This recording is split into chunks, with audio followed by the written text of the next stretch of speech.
ముఖ్యంగా ఈరోజు మన రాయలసీమ ప్రాంతం అంటే మరి ఎక్కువగా ఎడారి ప్రాంతం, వలసల ప్రాంతం, నిరక్షరాస్యత కలిగిన ప్రాంతం.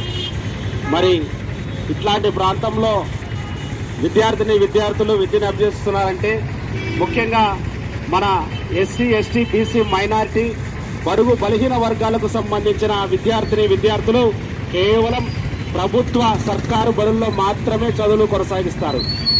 కానీ అట్లాంటి బడుల్లో కూడా వాళ్లకు చదువుకునే స్వేచ్ఛ కానీ, చదువుకునే సమయాన్ని కానీ, వాళ్ళ విలువైన సమయాన్ని వృధా చేస్తూ కొంతమంది ఉపాధ్యాయులు మరి గురువుకి సేవ అనే దృక్పథంతో ఏదో మభ్యపెట్టి వాళ్ళను వెట్టి చాకిరి అంటే వాళ్ళకు ఏదైతే అవసరాలు ఉన్నాయో ఆ అవసరాలకు అనుగుణంగా విద్యార్థులను మరి పని చేపించడం, విద్యార్థుల జీవితాలతో చెలగాటవాడడం చాలా సిగ్గుచేటని చెప్పి తెలియజేస్తున్నాం.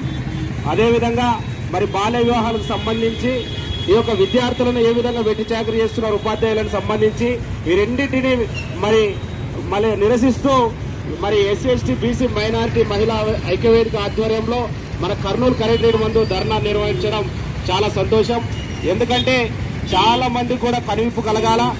ఎంతసేపు అయినా విద్యార్థులను చదువుకి సంబంధించి మరి వాళ్ళను చూడాలి తప్ప సొంత పనుల కోసం వెట్టి చాకరీ చేపిస్తూ విద్యార్థులను ఇబ్బంది పెట్టడం, వాళ్ళ చదువుకు సంబంధించిన ఆటంకం కలిగించడం అనేది చాలా సిగ్గుచేటు.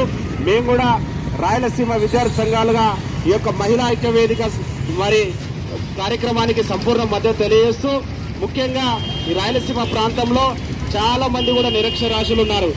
చిన్న వయసులోనే మహిళలకు పెళ్లిళ్లు చేస్తూ మరి వాళ్ళ యొక్క బంగారు భవిష్యత్తును కూడా మరి చిరిమేస్తున్నటువంటి చాలా మంది మరి అధికారుల నిర్లక్ష్య వైఫల్యం కావచ్చు, అక్కడ ఉన్నటువంటి ప్రజాప్రతినిధుల నిర్లక్ష్యం వైఫల్యం కావచ్చు, చాలా మందికి అవగాహన లేకపోవడం కావచ్చు.